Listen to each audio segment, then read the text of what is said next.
William Morrow and HarperAudio present The Unexpected Diva, a novel by Tiffany L Warren. Performed by Robin Miles. For every diva, may you discover your gift and savor your applause. Chapter 1. Philadelphia, Pennsylvania, February 1850. Come home. Stop. Quickly. Stop. I have been clutching this telegram since I received it 2 weeks ago. The paper is wrinkled and sweat-stained now from my nervous hands. There are no details as to why I should rush home from my precious singing lessons in Buffalo, the ones Miss Elizabeth procured for me on the strength of a favor from a friend. The lessons that are mostly unavailable in my hometown because I am black. Yet no matter how necessary my lessons are, I booked a passage on the first steamship I could take out of Buffalo Harbor to Erie, Pennsylvania. Then 3 days in a packet boat down the Erie Extension Canal until now. My knee bounces along with my trembling hands as I peer out the tiny grime-encrusted window of the covered carriage. This is the final mode of transport to take me to the only mother I've ever known. But the driver does not appear to be in any rush. More than anything, my worry stems from the fact that this telegram came not from Miss Elizabeth herself, but from her nurse Sarah.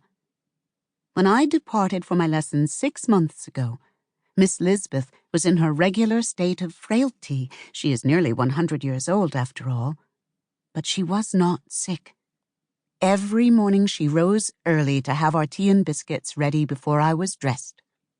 She could send her own telegram before I left home for my lessons.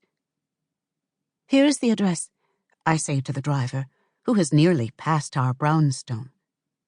The carriage halts so suddenly that I must stretch my arms forward to keep from being thrown from the seat.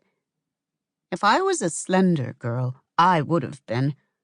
I give silent praise for my heavy bones and healthy appetite.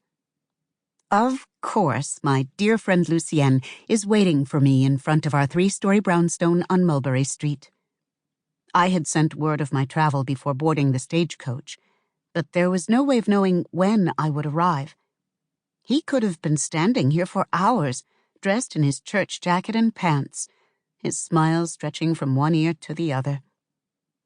Lucienne is tall and wiry, with sandpaper-colored skin and a friendly disposition. His kind nature makes up what he lacks in looks. Separately, his features aren't ghastly.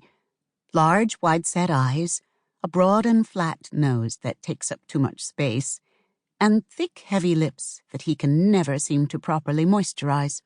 They're either too moist from his licking them or too dry from the elements. The collection of these features is not quite what most women consider handsome, but with his physique, chiseled from hard work and a little confidence, he could still manage to turn many heads. Unfortunately, confidence is not something Lucienne possesses, and he tends to slouch, making himself smaller. Lucienne rushes forward to take my bag and help me down the 2 steps, making me feel like a lady for a change. Lucienne, I say, while he encircles me with his arms. Have you spoken to Miss Elizabeth? She is not well, Eliza. It's good that you're home. I hear the concern in his tone, and it makes me feel anxious to see Miss Elizabeth. Not wanting to go inside to Miss Elizabeth with a melancholy expression, I hold back my flood of emotions. I know how old she is. Perhaps I shouldn't have gone so far away to take my lessons. It isn't your fault. Lucienne consoles me, as if reading my thoughts. The doctor says it's pneumonia. She's taken to her bed. And have you seen her? Talked to her? Lucienne takes my arm with his free hand and helps me up the snow and slush-covered stairs. I am grateful for this, Because the wind is whipping. Sample complete. Ready to continue?